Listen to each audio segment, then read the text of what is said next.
17 points comeback ng Beerman. Choke malala ang inabot ng Meralco Bolts. Nag-miss tulang import si Junmar Fajardo. Take over sa second half. So crucial game ng San Miguel Beerman kalaban ng Meralco Bolts. Mula opening quarter, mainit agad ang simula ng Bolts with 11-2 run including itong 3 straight 3-pointer mula kay Cancino, Jones at Newsome. Hindi pa natapos dyan dahil nalibre pa si Marvin Jones sa kanyang 200 dunk at dito umabot pa ang massive run ng Bolts sa 19-2. Anyare sa SMB kung saan naputol na lang yan nang ilabas na si Junmar in favor of Muala Tautuan na nasundan pa ng corner 3-pointer ni Super Marcio. CJ Perez at Benny Boatwright finally naitala na rin ang parehong first field goal this game kaso still mainit pa rin ang Bolts. Pasok na naman ang 3-point shot ni CJ Cancino. Down the stretch, Benny Boatwright pinagpagan depensa ni Jones, ganun din si CJ Perez. Biglang nanagasa ang SMB sa dulo, another layup off the bench for Jericho Cruz. Napikon pa si Marvin Jones kay Cruz na agad namang naawat ng referee at natapos ang unang quarter yung 17-point lead ng Meralco Bolts na tunaw agad sa 4, 28-24. Second quarter, Jericho Cruz agad na itinablang talaan sa all 28. Grabe ang ginawang counter run ng SMB.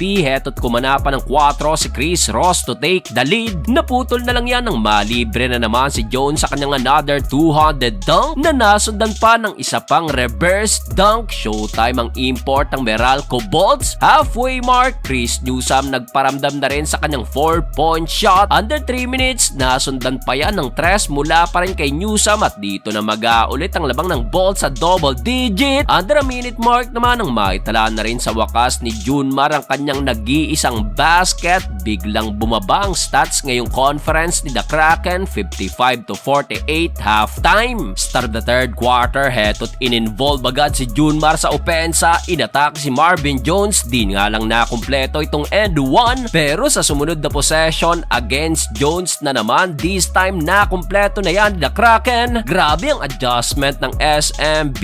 Junmar Fajardo na naman, another layup. Tila nagulat ang Bolts sa 10 nating run ng Beerman. 8 puntos dyan galing kay Abay. Halos lahat ng play ng SMB ngayong quarter papunta kay Junmar na agad na itala ang kanyang double-double this quarter. Akala mo import na libre pa sa kanyang 100 slam. Under 6 minutes na nang makascore ang Meralco mula kay Brickman pero Junmar Fajardo again another layup, 16 points at 14 rebounds. Bigla pag-upo nga lang ni Junmar, Marvin Jones pumukol naman ang top of the key 3-pointer pero Don Trollano off the bench sumagot ng 3 straight basket. Nagpabaon pa ng stare down 77-73 pabor sa SMB.